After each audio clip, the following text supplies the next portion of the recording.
Baik teman-teman sosial semuanya, khususnya kalian KPM, PKH, dan BPNT, wajib tahu informasi berikut ini. Karena resmi sudah diumumkan kepada KPM, PKH kategori ini. Sudah di SK-kan sebagai penerima PKH tahap 4 dan akan cair bantuan PKH tahap 4-nya besok. Namun mohon maaf untuk KPM PKH dengan ciri-ciri sebagai berikut ini.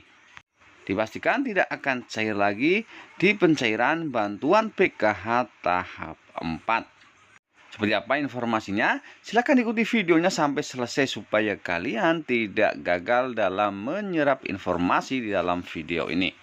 Namun sebelum ke pembahasannya, channel ini akan selalu berbagi rezeki tambahan giveaway total ratusan ribu rupiah setiap bulannya. Khusus buat kalian penonton setia Az-Zahra Media Group. Caranya sangat gampang, silahkan kalian tonton video-video kami, kemudian tinggalkan jejak dengan cara like dan komen nama asal daerah kalian masing-masing. Dan pemenangnya akan diumumkan setiap akhir bulan. Dan teman-teman sosial semuanya, langsung saja kita ke informasinya. Baik teman-teman sosial semuanya, khususnya kalian KPM PKH yang sedang menantikan pencairan bantuan PKH tahap 4. Ada kabar gembira karena sudah ada titik terang. Jadi kalau kita lihat di aplikasi 6NG online, sudah cukup banyak KPM PKH yang namanya sudah di SK-kan oleh Kementerian Sosial sebagai penerima bansos, khususnya PKH tahap 4. Di tahap terakhir di tahun 2022 yaitu tahap keempat. Untuk alokasi bulan Oktober, November, dan Desember 2022. Di mana perlu kita ketahui bersama bahwa KPM PKH yang namanya sudah di SK-kan oleh Kementerian Sosial bisa diartikan untuk bantuan PKH tahap 4-nya akan cair juga. Dan nantinya bagi KPM yang namanya masuk ke dalam SP2D PKH tahap 4 termin 1, maka akan cair duluan bantuan PKH tahap 4-nya. Baik teman-teman semuanya, selanjutnya kita ke informasi penting yang kedua. Mohon maaf untuk KPM PKH dengan ciri-ciri berikut ini dipastikan tidak akan cair bantuan PKH tahap 4-nya besok. Yang langsung saja untuk kategori pertama, KPM PKH yang tidak akan cair bantuan PKH-nya adalah bagi KPM PKH yang datanya antara di Dukcapil dengan di DTKS tidak sinkron atau tidak padan. Ini biasanya terjadi karena KPM membuat KK baru. Contohnya sebelumnya KPM statusnya bercerai, maka jika KPM tersebut membuat KK baru dan nomor KK-nya berbeda, maka otomatis akan berbeda pula dengan data yang ada di DTKS Kementerian Sosial, artinya tidak akan cair lagi bantuannya. Selain itu, identitas dengan nama juga sangat berpengaruh cair atau tidaknya bantuan. Seperti contohnya, nama di KK dengan di KTP berbeda. Walaupun perbedaan itu hanya satu huruf atau dua huruf saja, itu sangat berpengaruh sinkron atau tidaknya data tersebut.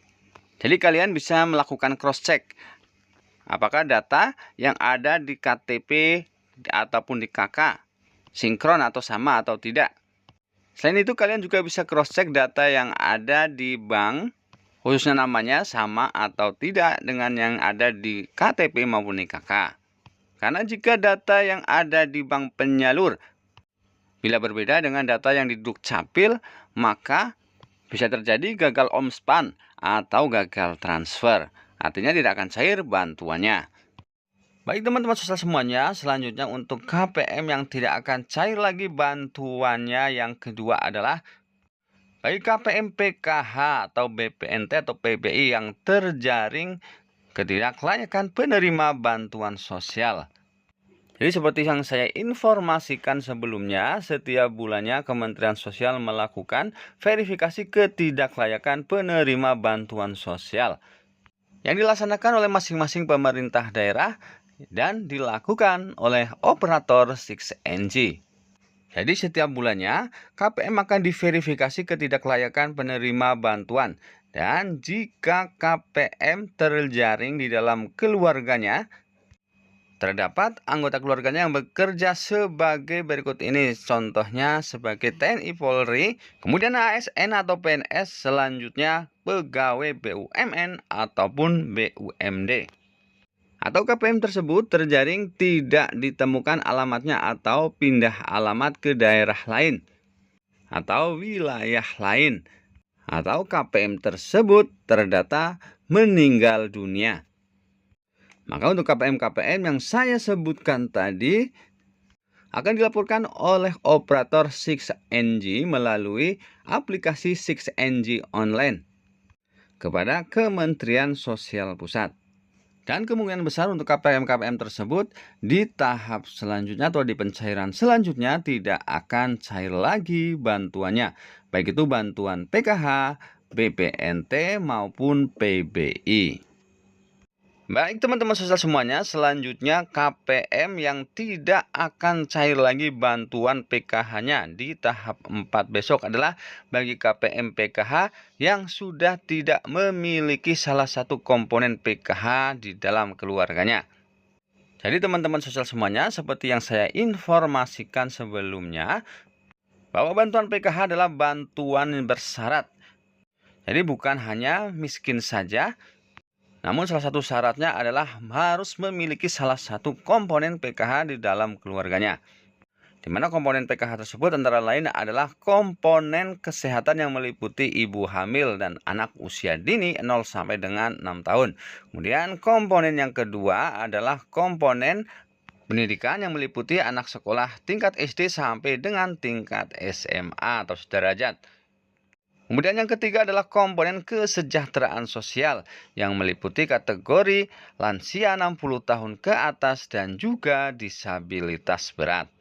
Dan setiap KPM tentu berbeda besaran bantuan PKH-nya tergantung komponen PKH yang ada di dalam keluarganya.